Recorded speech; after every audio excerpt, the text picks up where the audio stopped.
I'm just getting warmed up, honey. Here we go. You're a grand old flag, you're a hot line flag, and forever in peace may we go. The emblem of the land I love, the home of the free and the brave. Go Red Sox. Heart beats true to that red, white, and blue, where there's never a boast or brag, and should hold acquaintance before God. Keep your high on that grand old flag. Come on. This land is your land, this land is my land. From California to the New York Island, to the Redwood Forest, to the Gulf Stream waters. This land was made for you and me. As I was walking down that highway, I looked above me, down in the skyway. I looked below me, down in the valley. This land was made for you and me. Is your part ready? The stars at night are big and bright. In the heart of Texas, the very sky is wide and high. Deep in the heart of Texas, the sage in bloom is like perfume. Deep in the heart of Texas, reminds me of the one I love. Deep in the heart of Texas, sing to me. I'm a Yankee Doodle, dandy, that's it. Yankee Doodle, do or die. Sing, a real live nephew of my Uncle Sam, born on the 4th of July. I got a Yankee Doodle sweetheart, she's my Yankee Doodle joy. Oh, Yankee Doodle came to town, riding on a pony. I am a Yankee Doodle boy. I'm coming for you. You ready? Oh, when the Saints go marching in. Oh, when the Saints go marching in. Oh, yeah. Oh, I wanna be in that number. Oh, when the Saints go marching in. Come on. Oh, when the sun begins to shine. Oh, when the sun begins to shine.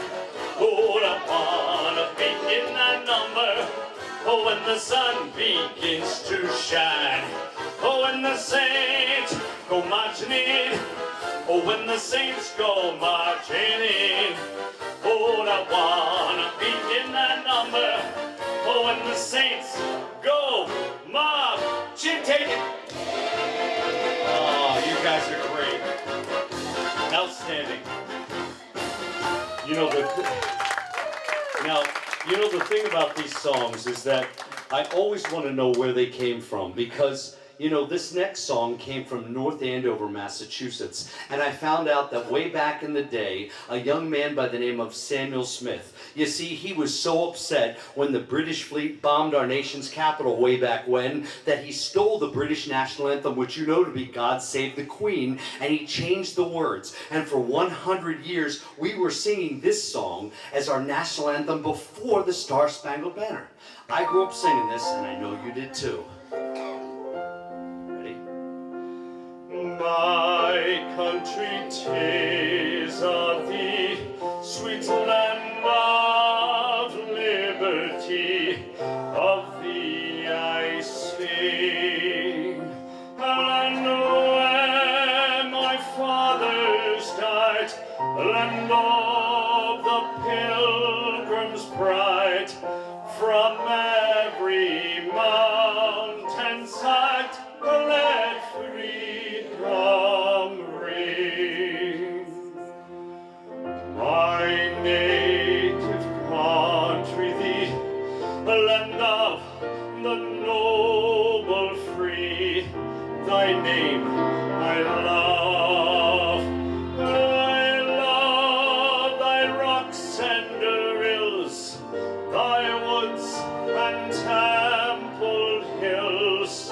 My heart with rapture thrills like that above.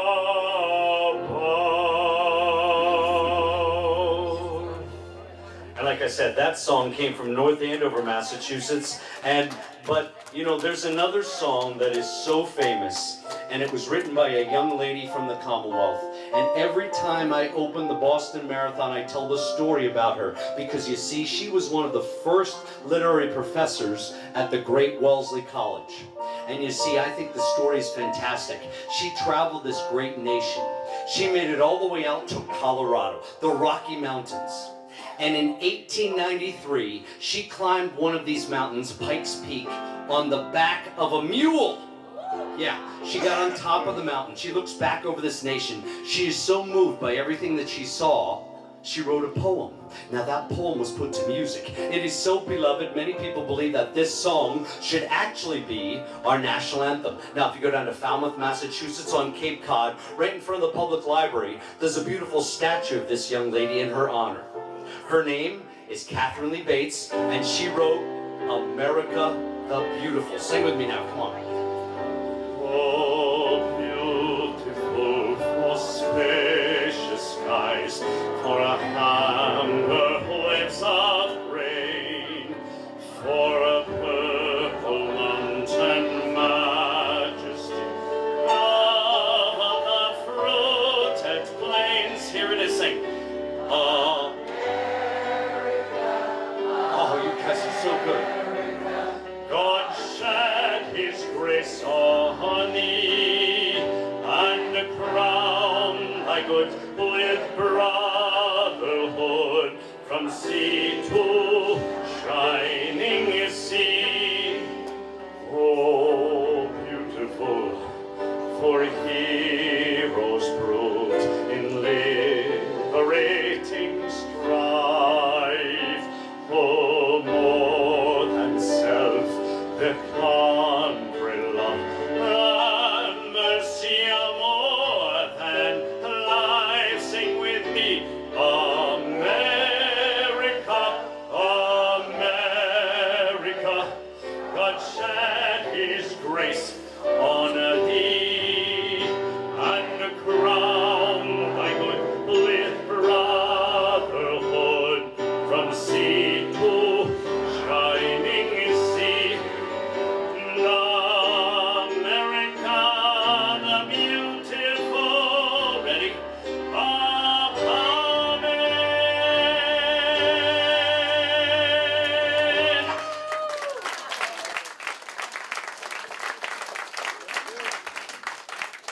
Oh boy. Now out front, I thought it was kind of cool. You know, I have my little marquee out there that says Sergeant Dan Clark, the singing trooper. And a lot of people ask me, they say, Dan, that's my first name, Dan. They say, Dan, you know, did you just wake up one day and give yourself that name, the singing trooper? I said, no, you see, it didn't happen like that. I did all the singing when I was a little boy, but I gave it all up. I enlisted in the United States Marine Corps, which I'm very proud, and then I became a Massachusetts State Trooper, you see, and I didn't know I would ever sing again, but they saw on my resume that I had all this singing, and they looked at me and they said, Clark, that's my last name, Clark, anthem. Now, sing, go. So I started singing our national anthem right at the academy. One thing led to another. Then I started to sing for funerals of fallen troopers and public safety officials and political figures, you know. And you know who used to attend every single funeral?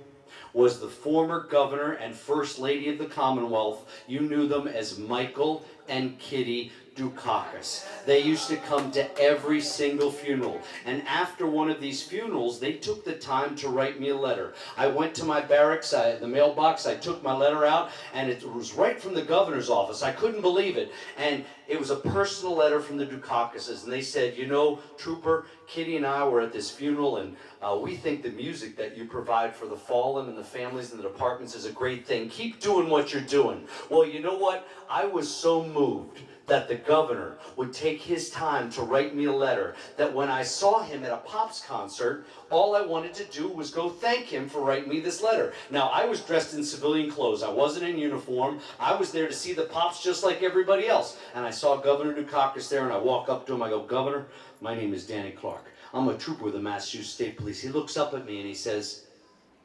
Kitty, it's the singing trooper. We have to introduce him to Harry. Well, unbeknownst to me, Kitty Dukakis's father was a gentleman by the name of Harry Ellis Dixon. Harry Ellis Dixon was first violin under the great Arthur Fiedler for 50 years. Harry Ellis Dixon and Arthur Fiedler virtually created the Boston Pops. So can you imagine what kind of a thrill it was for me when Harry Ellis Dixon, Kitty's dad, invited me to sing America the Beautiful on the occasion of its 100th anniversary with the Boston Pops down on Cape Cod. So that's how this whole singing trooper thing got started, all because I just wanted to thank Governor Dukakis. Now, as you can see, I'm very passionate about America the Beautiful, and I told you the story about the young lady who wrote the poem. But what most people do not realize is that this poem did not always sound the same in musical form, because in the beginning the poem was attached to a different piece of music, another piece of music that you know and love very well. What I like to do is a demonstration. I'm going to sing for you how America the Beautiful used to sound in the beginning, and I want to see if anybody can identify what the original tune of America the Beautiful was. Now, if you've heard this before, don't give it away. I love this demonstration. Now, I will give you a hint. The original tune is a famous Scottish folk hymn, and it sounded like this. No, it didn't sound like that.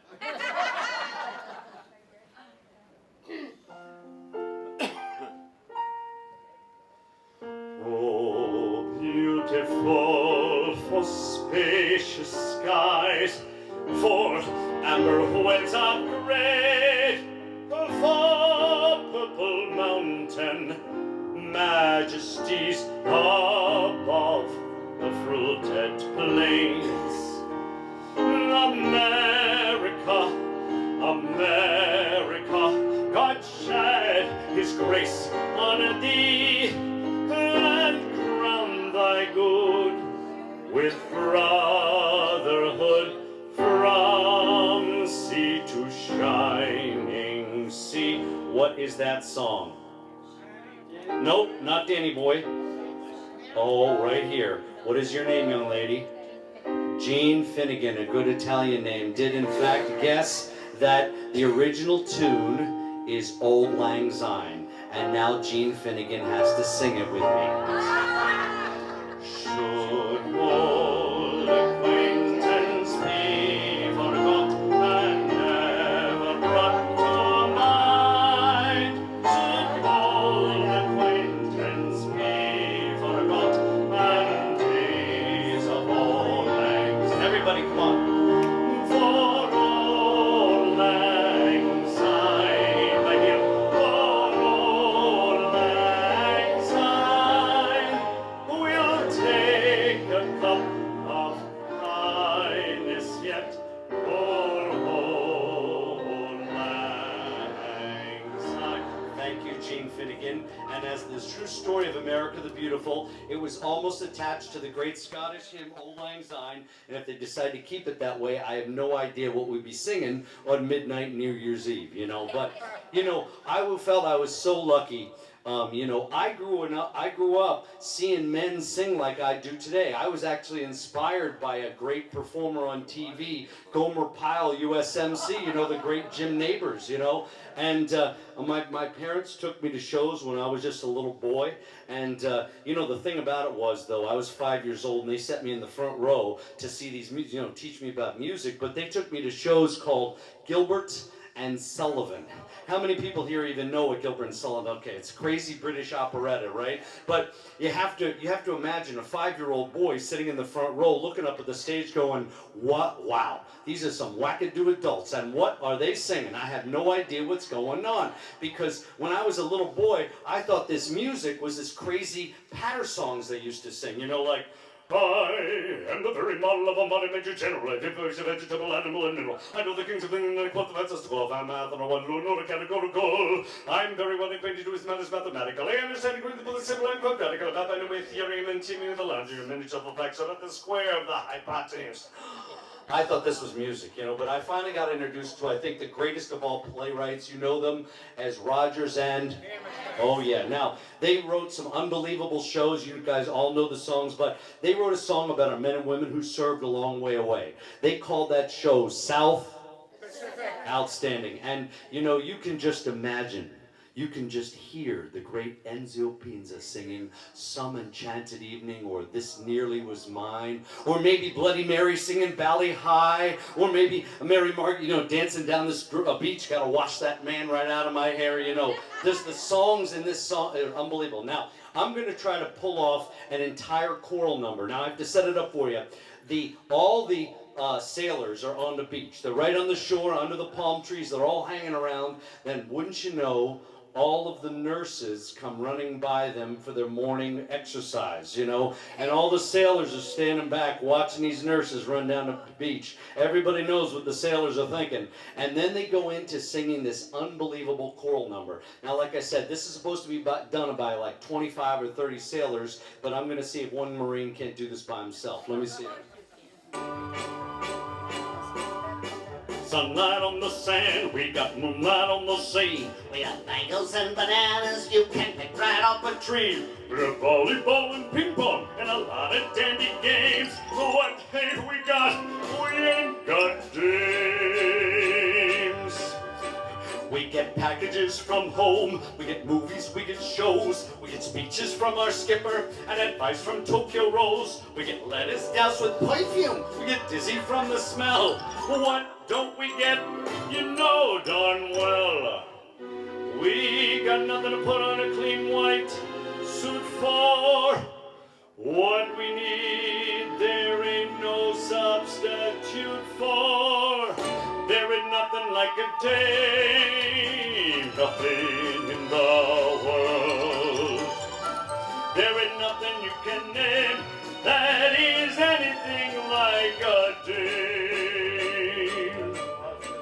We felt restless, we felt blue, we felt lonely and in grief. We felt every kind of feeling, but the feeling of relief. We felt hungry as a wolf felt when he met Red Riding Hood. What don't we feel? You'll feel good. Lots of things in life are beautiful, but brother, there is one particular thing that's nothing whatsoever any way, shape, or form like any other.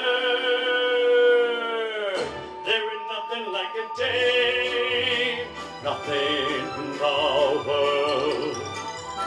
There is nothing you can name that is anything like a day. Nothing else is built the same, nothing in the world has the soft and wavy thread like the silhouette of a tail. There is absolutely nothing like the frame of a day.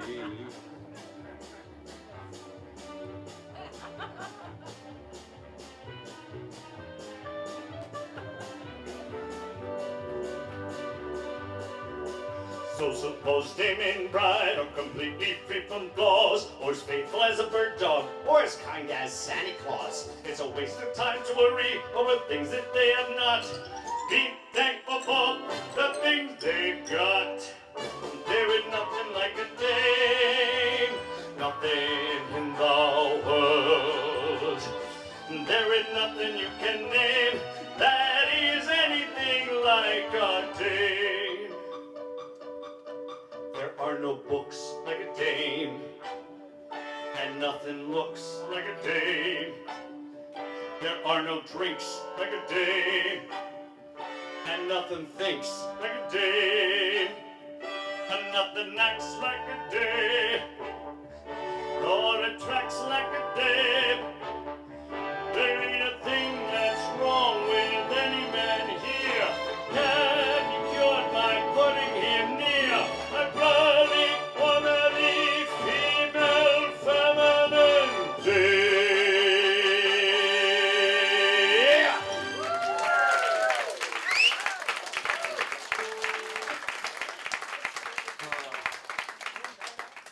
But you know, I did on occasion to go down to a little place called Parris Island, South Carolina.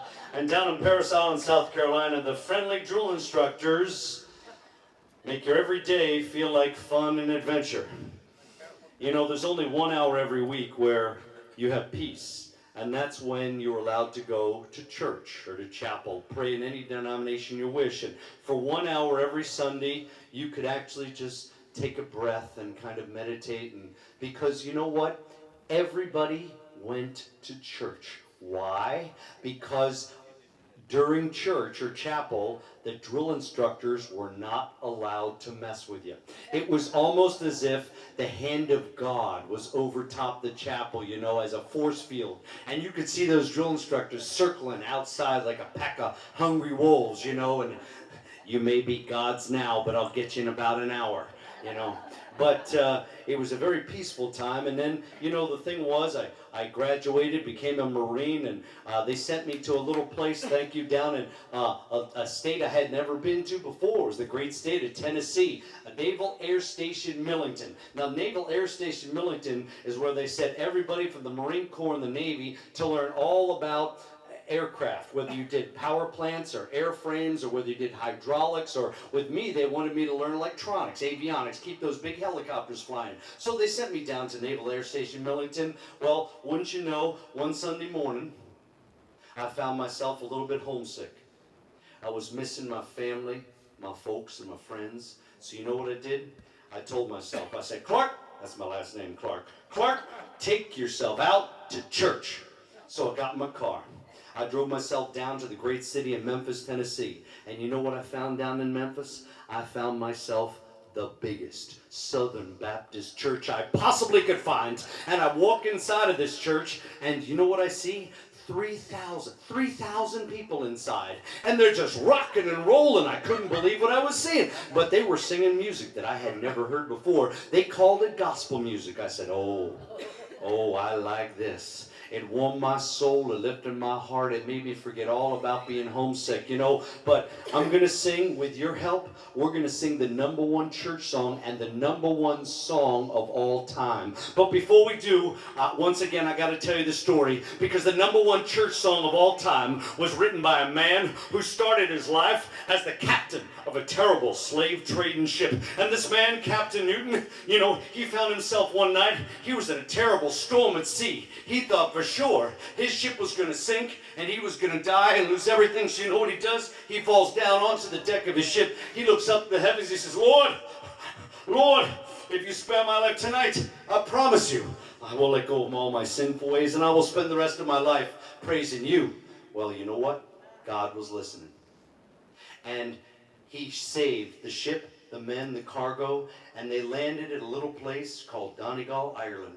And they got out, he kissed the ground, and he looked up to the heavens. He says, Lord, I'm going to keep my promise to you. I'm left being a captain of this terrible ship. And you know what? He became a pastor.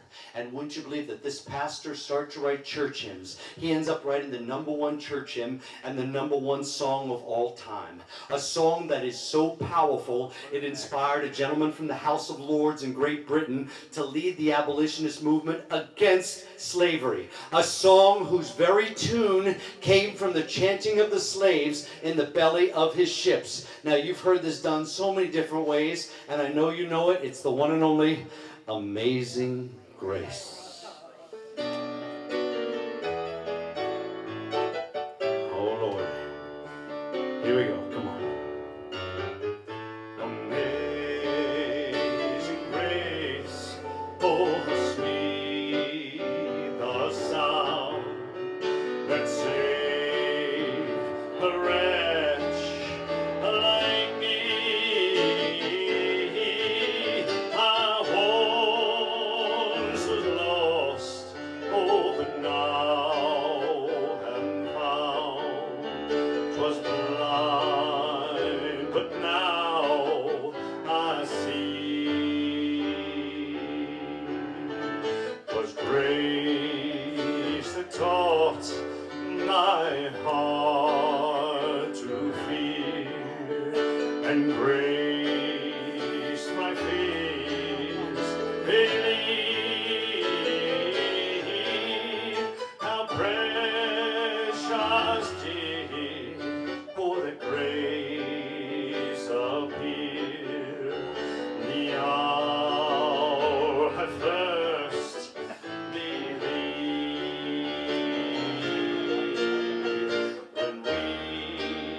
people been there 10,000 years, bright shining as the sun. We've known as days to sing God's praise. Then when we first begun, first verse. Everybody knows the first verse. Sing it with me. Come on out. Amazing grace,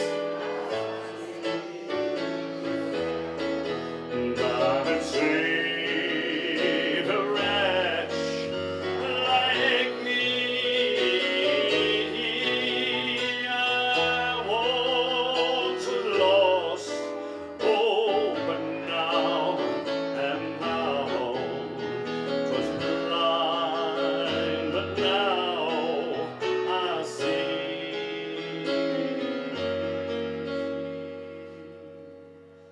Was blind, oh, but now I see.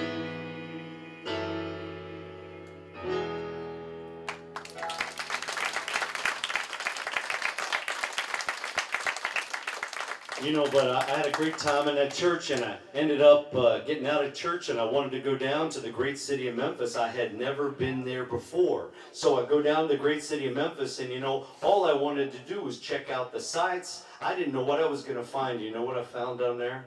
I found myself a mansion. And that mansion had its own name. It was called Graceland. I come to find out, the young man who lived in Graceland was known as the king of rock and roll, Mr. Elvis Presley. And then I come to find out that Elvis was a United States veteran just like me. I come to find out that the United States Army drafted the king of rock and roll into service. Now you might think they would take the king and make him a captain or a major, something like that. Oh no, Private Elvis Presley. And then you might think that they would take the king of rock and roll and they put him in a USO show, maybe entertain the troops or something. Oh no, oh no. They put him in the artillery division, tank corps. And they sent him over to Germany, and that's where he served. Now, I get to meet a lot of folks that actually served with the king of rock and roll, and they tell me stories. And the two stories that stick out is, first of all, Elvis was the nicest, most humble man you ever wanted to meet. If you were out on maneuvers with Elvis and you didn't know he was there, you wouldn't know he was there, because he never made a big hubbub about himself. And the next thing, as you might guess, all the command staff, the generals, they wanted him to do concerts over there, you know, and he was adamant about not doing concerts. He'd look at him and say, No, sir. I'm just here to serve my country, just like any other GI. and that's how he felt about it. But one of his buddies, who was in his unit, his direct unit, said, you know, one time Elvis sang a song for us. Says, Dan, that's my first name, Dan. Says, Dan, guess what song Elvis sang for us? I said, I don't know. Did he sing, Hound Dog, Blue Suede Shoes, All Shook Up? No. You know what he sings for us? No. Look at that doggy in the window. I said, no way. He says, way. I said, oh my, do you have a recording of this? I would love it. He says, no. He says, he just started singing it to us. So it can just lead me to just imagine what it must be like, you know, How much is that doggy in the window? The one with the waggly tail. How much is that doggy in the window? I do hope that doggy is for sale. I don't know, something like that. But you know, Elvis, he took a lot of pride serving in the United States Army, and then he got out, and he actually made a movie about his time serving. He called this movie GI Blues. Now, it's not historically correct, but I love watching Elvis do that. He's all dressed up in his khaki, you know, Army uniform. If you haven't seen it, look it up on YouTube. It's just a great time. I'm going to try to recreate this. I don't know if my hips are loose enough yet. We'll see how this goes. I don't know.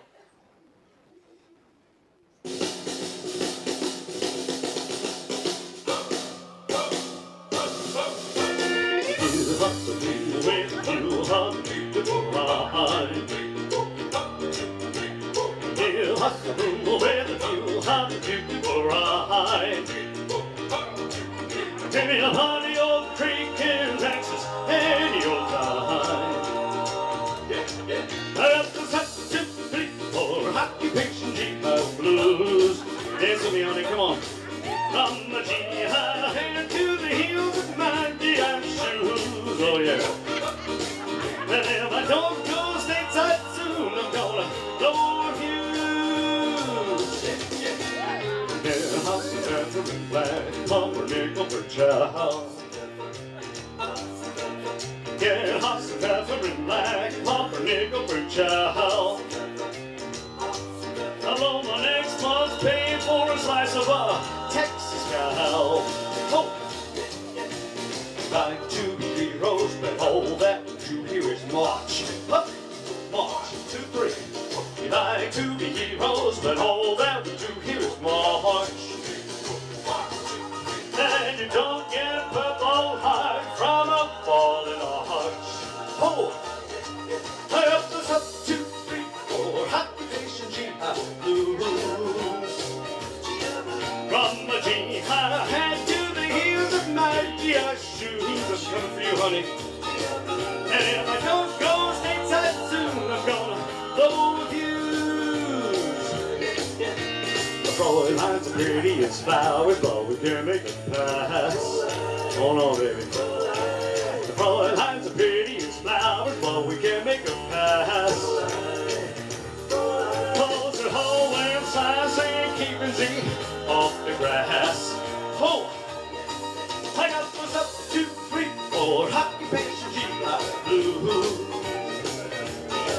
From the G-high hand to the heels of my G-high shoes. And if I don't go stateside soon, I'm gonna blow a fuse. Occupation G-high blues. Occupation G-high. Oh, occupation G-high blues. At ease.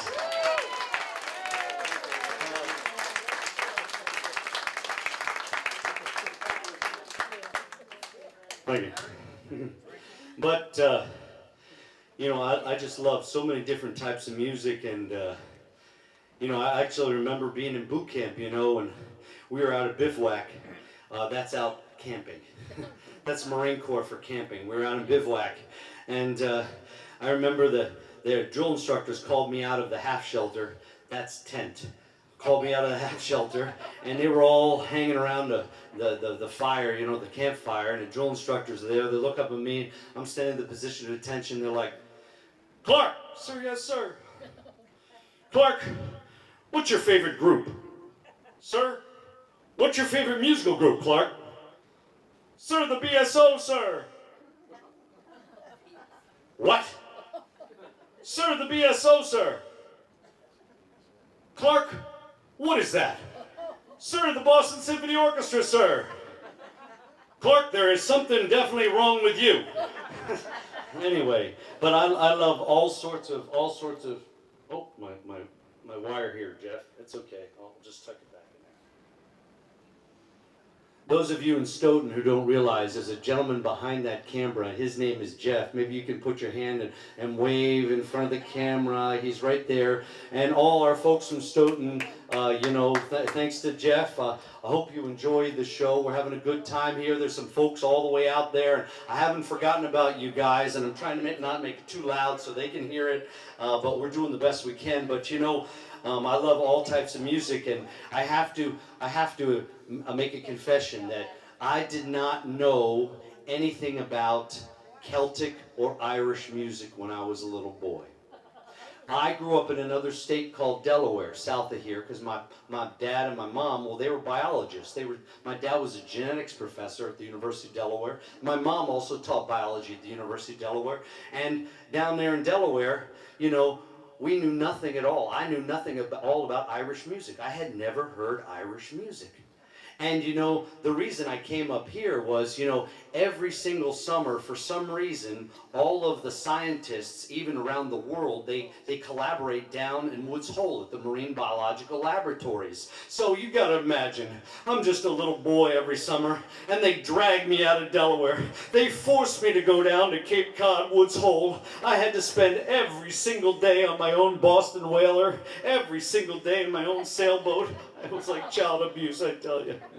I couldn't have had a better summers, you know, but as a result, I ended up moving up here to the Commonwealth of Massachusetts after I got out of the Marine Corps, and I became a state trooper, as many of you know. And you know, the thing about it is, when I became a trooper, many people would look at me and says, Dan, we recommend that you learn Irish music, you know. One of those, it's not recommended you will learn this. But the thing about it is, I learned most of these Irish songs because of gravesides. Now this sounds very sad, but the truth of the matter is, I remember every single person that I learned an Irish song for, because it's always their loved one's most favorite song. The very first song I ever learned, not the one you're probably thinking, a buddy of mine came up to me and he says, Dan, he says, my grandma passed away, and I'd be so happy if you would sing for her most favorite song. It's called Galway Bay, because that's where she was from. So every time I sing Galway Bay, I think of my buddy and I think of his grandma. Now, this goes for many, many of these great Irish songs, but not all of them are the ones that you would think would fit with the graveside. There was a gentleman up in the city of Everett. He was a representative, you know, the House of Representatives. His name was Representative Edward Conley, and he was one of these politicians. Oh, by the way, make sure you vote. I'm sure you always have. But he was one of these politicians that everybody loved, and he passed away, and his family came up to me and they say, Sarge, will you sing at Representative Conley's graveside? I go, it would be my honor. What would you like me to sing? Amazing Grace, Danny Boy? They said, no, we'd like you to sing Harrigan. I said, Harrigan? No, I said, you know, you don't understand. He loved being Irish. Every time he won an election, every time he had a political fundraiser, he was caught singing Harrigan to beat the band. He would just change the words. Instead of H-A-R-R-I, he changed it to Conley, C-O-N-N-E. And so that's how I learned Harrigan. But, you know, there are so many... Hang on, I'm wrestling with this thing. There's so many great songs, but the one thing that I do love performing with is pipe bands. I love pipe bands, and they, you know, it's just so fun. I actually do sing. People say, you can't sing with a pipe stand. Yes, I can sing with the pipes. But, you know, there's this one great Irish song that I know. Put your hands together. Up. It's about one of these great bands. Oh, my name is McNamara, I'm the leader of the band. Although I have a few numbers, the finest in the land. We played wakes and weddings in every country hall. And when we played for funeral, also played the marching song. Oh, the drums go bang, the cymbals bang, and the hands they place away. And God, there comes an orchestra, and I the pipes to play. And Tennessee, tools, the friends of the music is something grand. A claret towards Ireland is McNamara's band. Right now we are hustling for a very swell affair.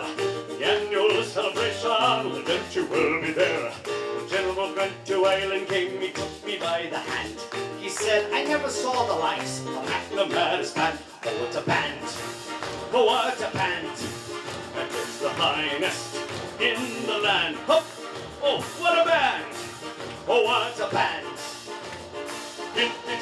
Which is for McNamara's band. Oh, my name is Uncle Lucas, and a Swede and I do come to play McNamara's band and play that big bass drum.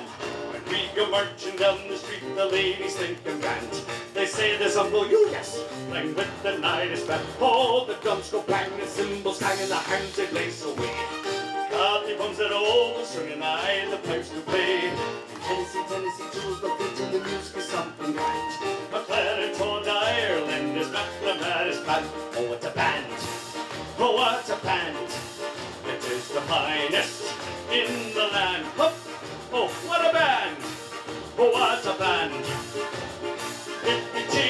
Which is for McNamara's band. Oh, I'll wear a bunch of shamrocks, and my uniform is green. And I'm the finest looking Swede that you have ever seen. There's a Rhines and Rhines and sheens and means that come from Ireland. But Gimini, I'm the only Swede in that no matter spell. Oh, the drums go bang, the cymbals hang, and the hands like blaze away. God, they puts it over soon, and I the pipes do. Tennessee, Tennessee, jingles go quick, and the music is something kind. McLaren told Ireland is McNamara's plan. McLaren told Ireland, McNamara, here we go. McNamara's plan. Boom.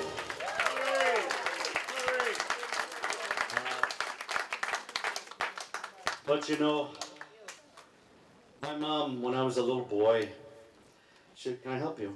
You should, stay cool there.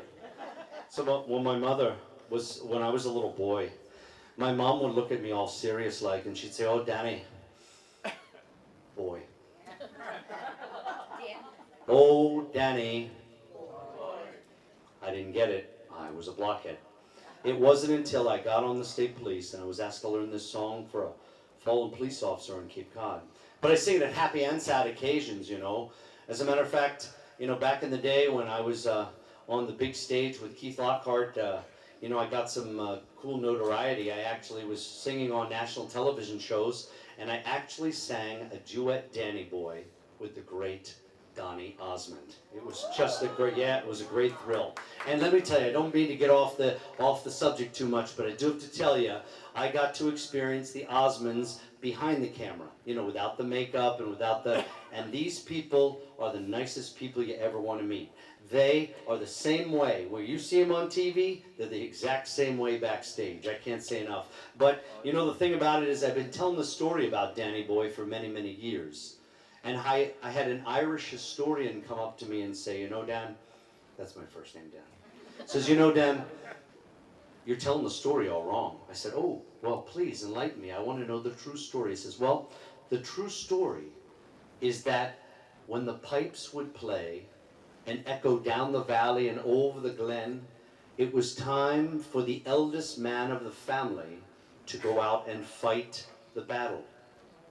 And in this song, if Danny Boy is the eldest man of the family, it follows that the grandfather and the father have since passed away, and that this song is really intended for a mother. A mother who is standing with her eldest son, Danny, sending him off to war." Now, as many of you know, I have wonderful children. I have a wonderful daughter who goes to the University of Massachusetts at Lowell. You know, she's a coxswain on the women's crew team. And then I also have a wonderful son. His name is Danny. And, well, he's an elite gymnast, you see. And I've been, every time I sing Danny Boy, I obviously dedicate it to my son. But these days, I almost can't get through this song. And if I end up crying, you'll know why in a second, because earlier this year, our Danny Boy, we took him down to a little place called Annapolis, Maryland, at the home of the United States Naval Academy, where Danny, our son, is now a midshipman at the United States Naval Academy. He is competing as a varsity gymnast for Navy. So if you are watching the NCAA championships for gymnastics later this year, and you see a real good-looking kid, he takes after his mother. If you see a good-looking kid with a big N on his chest, and they say Danny Clark, that's him. His specialty is the pommel horse and the parallel bars, so keep your eye out for him, you know. But, you know, this song is very, very, very personal to many people. As a matter of fact, when I was on the Donnie and Marie show, I got to meet the executive producer, the one and only Dick Clark. Yeah, and this was before he had his stroke. This was the Dick Clark that you remember from American Bandstand. And he shook my hand and he says, "You know that song that you and Donnie just sang? It's my favorite of all time." This is the Irish classic, "O Danny Boy."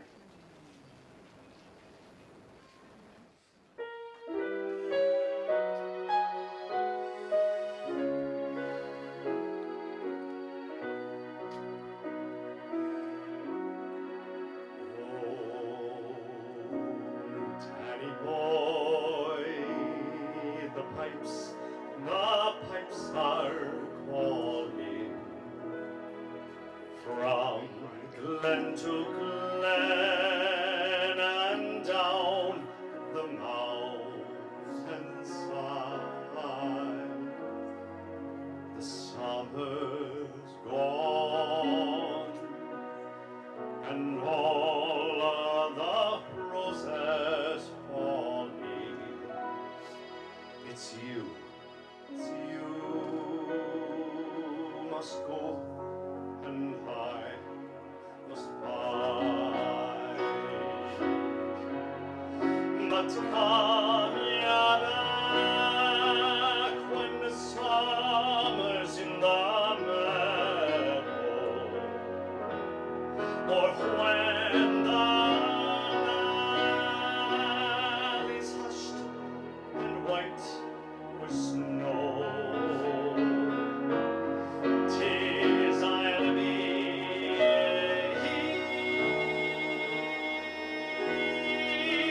here in sunshine, but in shadow. Oh, Danny boy, I love you so.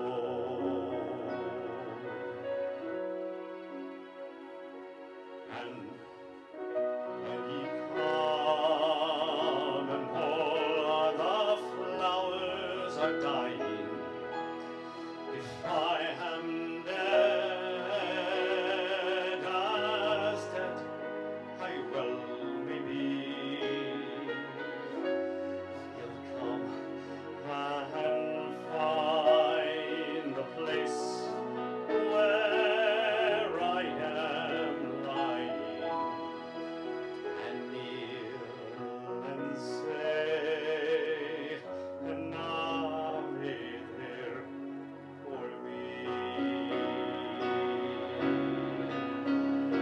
And I shall hear the soft you tread above me, and the hall may grave warm, sweet to be. For ye shall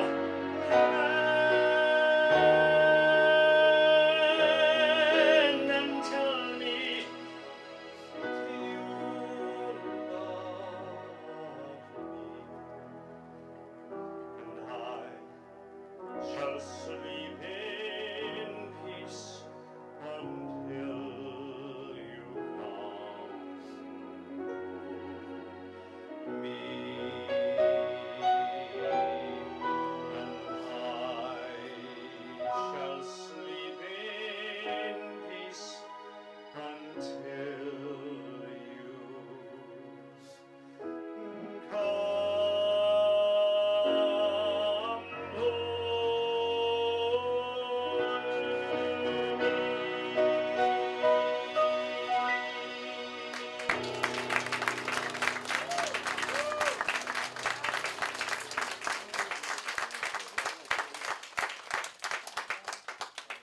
Now, as a United States Marine, obviously, I take the greatest pride in my service, and you all know my hymn, from the halls of Montezuma to the shores of...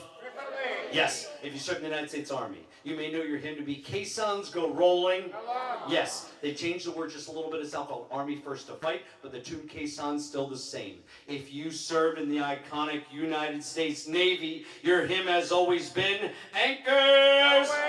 Oh yeah, if you served in the United States Air Force or Army Air Corps, long time ago, your hymn is Wild Blue. Outstanding. Now, in addition to this group of men and women who not only guard our shores, but they're deployed to combat venues all over the world, their hymn is Semper Paratus. I'm talking about the United States Coast Guard. And finally, there is a group of men and women who are long forgotten until an act of Congress in 1988 ordered that they will also be recognized as veterans because, you see, they were...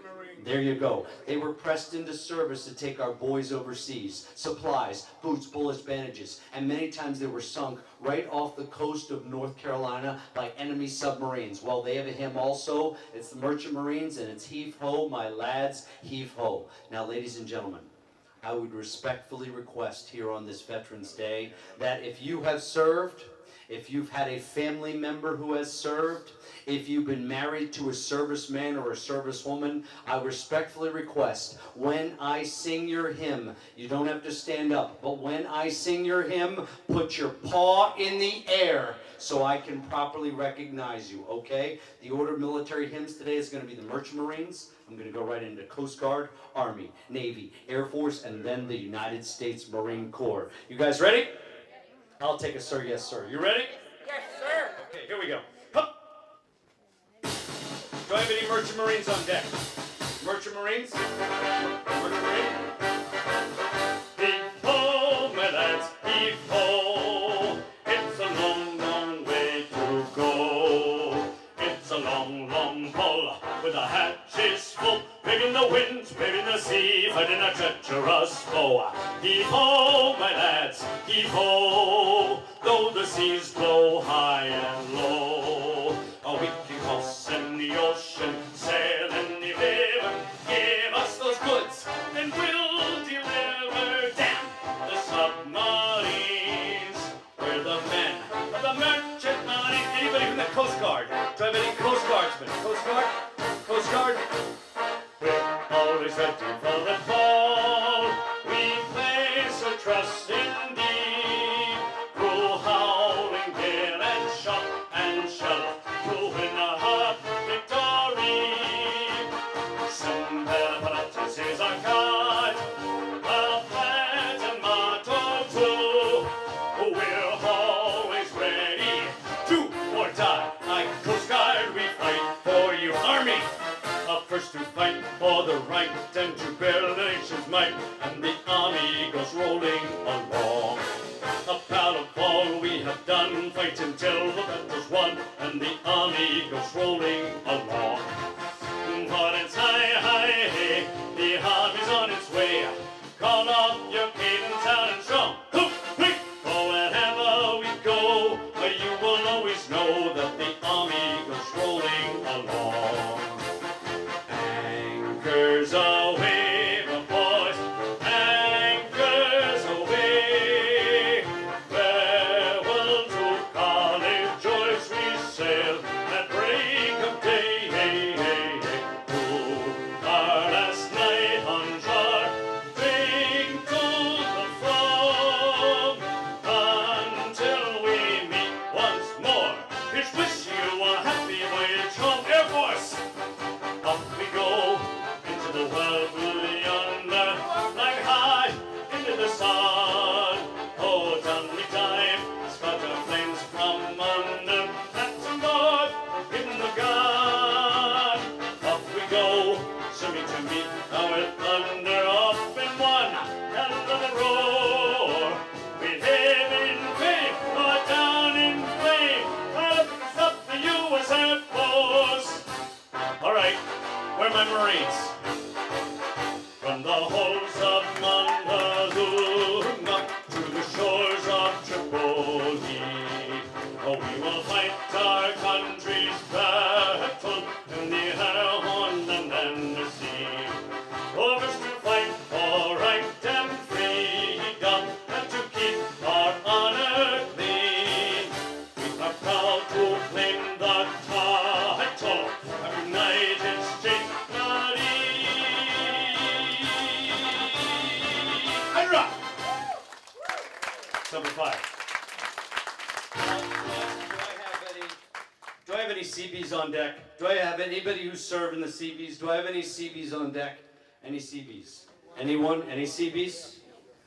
Any Seabees? Anyone? Seabees? Were you Seabees, sir? And no? See, the thing about it is the Seabees, when I sing my military medley, if there's a Seabee in the room, they come up to me and they say, "Son, you didn't sing my song." I said, "I'm so sorry, what'd you serve?" He says, "I'm a Seabee." "Oh, Navy Seabees, anchors away." No. We have our own song. You learn it. Yes, sir. So I went out, sure, I looked it up. Seabees do have their own song. It's a little bit different than the ones you just heard, but it's a wonderful tune, and I found out that many, many years ago, the first time it was performed was by the great U.S. Armed Forces Radio Orchestra, and the very first entertainer to perform this publicly was none other than Judy Garland. Song of the Seabees. We're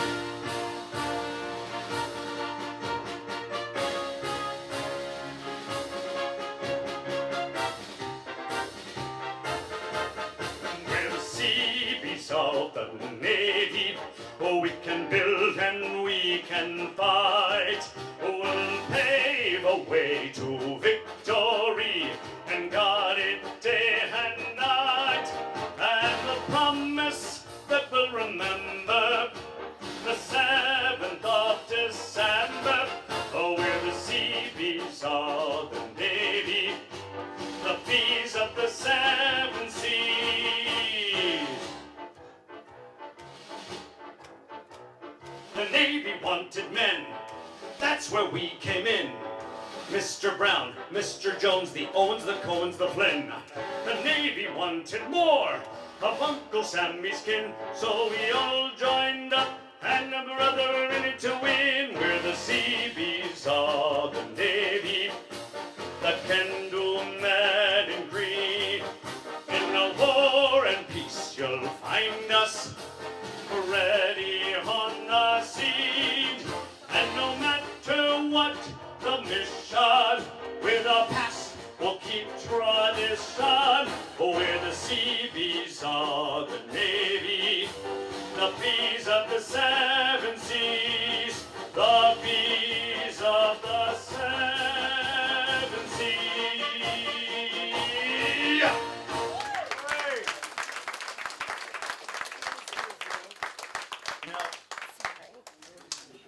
At this time in my life, you know, I have many of my friends who I served with on the state police, and many of their sons have gone off to battle, have joined the military, and unfortunately many times those sons didn't come back.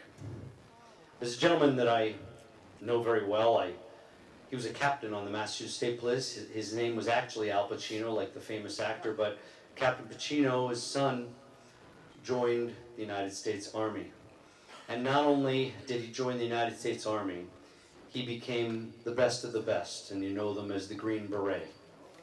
And Matthew Pacino was killed in action, and they have various events to raise money for the Green Beret Foundation.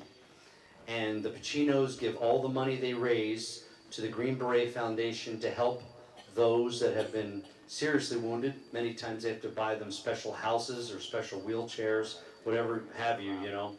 But when I go out there, and of course they asked me to sing the national anthem, but they said, you know, Dan, out of respect to our son, we'd like it if you'd sing that famous song that was made famous by Staff Sergeant Sadler. Everybody in here knows this song. It's called the Ballad of the Green Beret.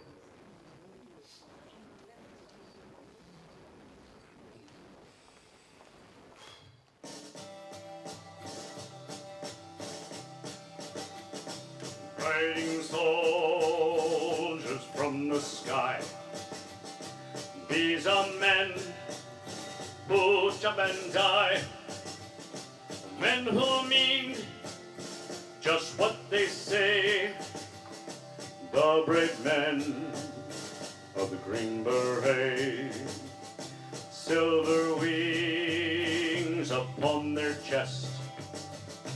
These are men, America's best. 100 men will test today, but only 3 when the Green Beret, trained to live off nature's land, trained in combat, hand to hand, men who fight by night and day, the brave men of the Green Beret, silver wings upon their chest.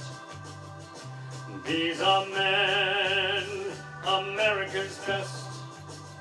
100 men will test today, but only 3 in the Green Beret. Back at home, a young wife waits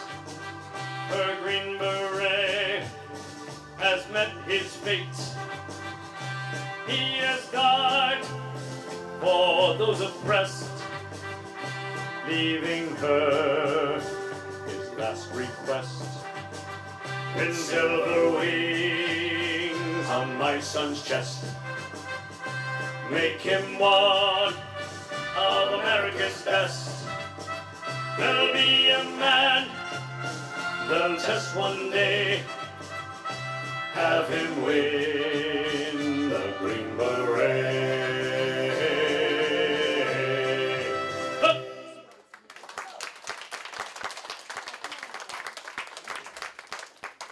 You know, I get to sing a little place. You may have seen me before. It's called America's Most Beloved Ballpark. They also call it Fenway Park, you know. I've been singing at Fenway Park for many, many, many years. As a matter of fact, I started singing back there at Fenway Park when they still had the old sound system in there.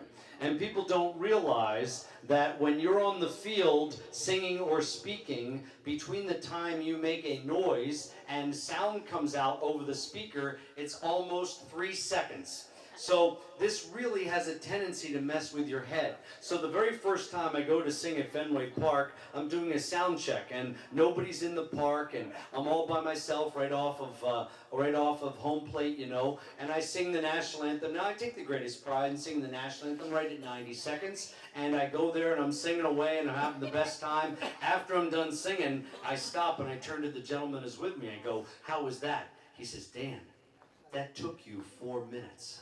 I said, 4 minutes? He says, "Yeah, you got to speed it up." I'm like, no kidding. And this is what was happening to me because the sound system was so delayed. This is what it would sound like.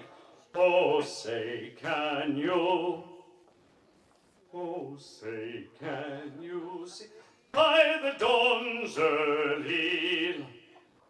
By the dawn's early. So you're waiting for your own sound to come over the speaker system, and that's why it took me 4 minutes to sing. Now, what happened was I used to then go, I was in uniform, and I had my Smokey Bear, my campaign cover, and I used to go in, I tilt it way down there and look really tough, and everyone would say, "Dan, why do you tilt your campaign cover down so much? You look so intimidating." I said, "No, the only reason I'm doing that is because what I was doing was bouncing the sound off of the brim of my hat to right into my ear so I could keep the perfect time for the national anthem."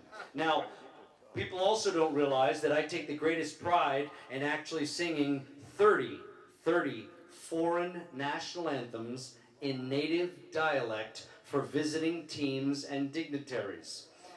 One of my bosses, Kathy O'Toole, she says, "Dan, you know, I'm going to bring these dignitaries over from Ireland, and I want you to sing their anthem for them." I said, "Absolutely, ma'am." She says, "The thing is, they don't want to hear it in English. You're going to have to sing it in Gaelic." I says, "Ma'am, I don't speak Gaelic." She says, "You will." She sent me to BC Irish Studies for about 5 hours, and they pounded it into my head. One of my favorites. So when they bring Irish hurlers over to Fenway Park, Galway versus Dublin, I sing them their national anthem in Gaelic, you know.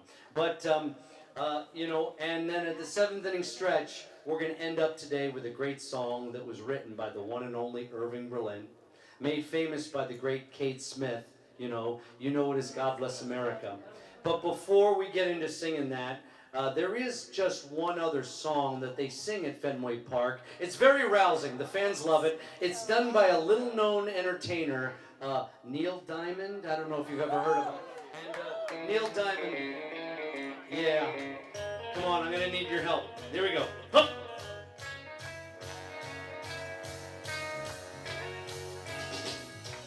Where it began, I can begin to know when. Still I know it's going strong. Oh, won the spring, and spring became the summer. Who'd believe you come along? Oh, hand and hand, we now. Oh, touching me, touching you. Oh, sweet Caroline, good times never seem so good. Oh, I'm happy and kind to believe I never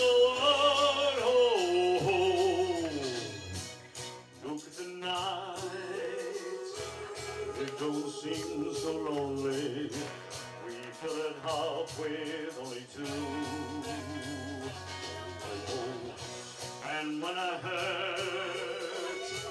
Burden runs off my shoulder. How can I hurt when I'm holding you? One, come on, sing with me. And one, free now. Oh, touching me, touching you. Oh, sweet Caroline. Good time never seems so good. Oh, I've been inclined to believe I never would.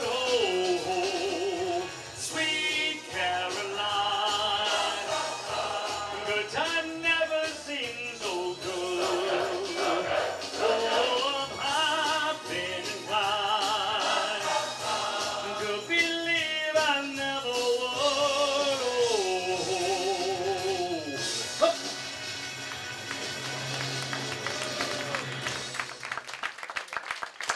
World champion Red Sox. Yeah, I got to sing the first game of the ALDS, the first game of the ALCS, and I love going out to Fenway Park. But you see, when I go out and take the field and sing this song, God Bless America, it's very personal. A lot of people say, Dan, you know, why are you so crazy patriotic? Why do you get so pumped up when you sing this song? Is it because you were a Marine? No. Is it because you were a trooper? No. Why are you so patriotic? I said, well, you see, I feel very blessed that I was adopted when I was an infant baby. And my mother and father brought me into their home. And my father, Arnold Clark, well, he used to take me to temple on Saturdays. And my mother, Constance, well, she took me to the Methodist church on Sundays. So I had a wonderful religious upbringing. I tell everybody that not only did I get to experience Easter, but I experienced Passover. I experienced Christmas, and I experienced Hanukkah. And I will tell any audience that will listen, if you have never experienced authentic chopped liver from a real Jewish grandmother, you are missing out on one of the best things in life. It has to be done by a Jewish grandmother, trust me. But you know, later in my life, I was introduced to a gentleman that I was introduced to as my Uncle Louis. And I said, Dad, how come I don't know my Uncle Louis? He says, well, Dan, he says, you know, back in the day, there were 12 people in our family, and it was Uncle Louis's responsibility to get them over to America. And you see, Uncle Louis was only able to get 2 of them over, and the rest of them got wiped out. And because of this, they stopped speaking. The family kind of disavowed Uncle Louis. They were all upset with him. And he says, and you know, Dan, that name we gave you, Clark? I said, yes, sir. He said, that's not right either. You're supposed to be a Klyatskin. Because when they came over on the boat in Ellis Island, and they came up to the official, they had no idea what they were saying. I don't know what you just said, you're a Clark. All of you know this story, these stories. And my folks have passed away, and I found a letter that my father had written, and he listed what he was most grateful for in his lifetime. And I expected him to list one of his great scientific achievements because you see, my father, Arnold Clark, he was one of the greatest geneticists in the world. He used to shoot up bugs into space for NASA to check the radioactive and mutative aspects on living organisms in outer space. He and his team actually created a hospital in Dover, Delaware for those that were born with genetic defects. Good for him. He didn't list any of this. He wrote the thing he was most grateful for in his lifetime was that he was able to live, work, and grow up in a country that was free. And I think about this every single day because you see, I don't know my people. I don't know where they came from. I don't know what religion they practiced. So I can look around the room and I can tell you that I have the greatest respect for each and every one of you.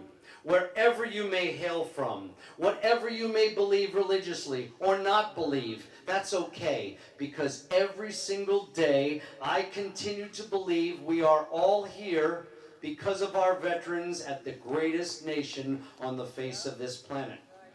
And when I go out to sing God Bless America, this is what is coursing through my veins. I give it everything I own, so much so that I hold the high note at the end so long that I'm actually starting to pass out. It's for true. It's for true. Now, many of you know my wife. Many of you know she's a wonderful opera singer. And she goes with me to Fenway Park, and she sends me out on the field, and she says to me, Dan, she says, when you go take the field tonight, I want you to be careful because I'm afraid you might actually hurt yourself. And this is what I tell my wife. I say, Mary, if I should go out onto that field tonight and I should drop and my heart should stop while I'm singing God Bless America at Fenway Park for the Boston Red Sox during the World Series, no less, I don't want anyone to ever shed a tear for me, because I will have been the happiest of men.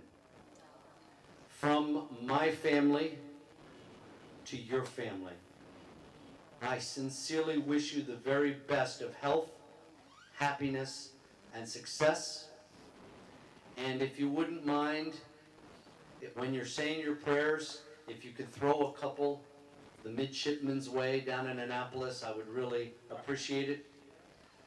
But ladies and gentlemen, if the Spirit moves you, I hope you'll join in singing with me the great song written by Irving, made famous by Kate, the one and only God Bless America.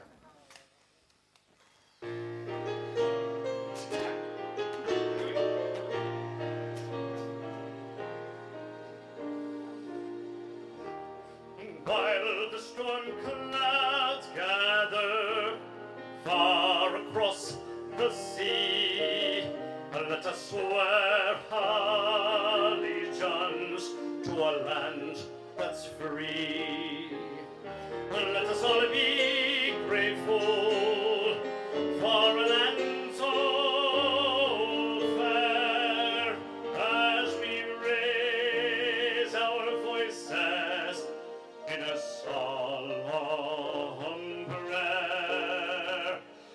God bless America, the land that I love. Stand aside and guide her through the night with a light from above. Oh, from the mountains to the prairies, to the oceans white with wool. God bless America, my home, sweet home. God bless America, a land that I love. Stand aside and guide her through the night with a light from above. Oh, from the mountains to the prairies, to the oceans white with wool. God bless America, my home, sweet home. God bless America, my home, sweet. Take it.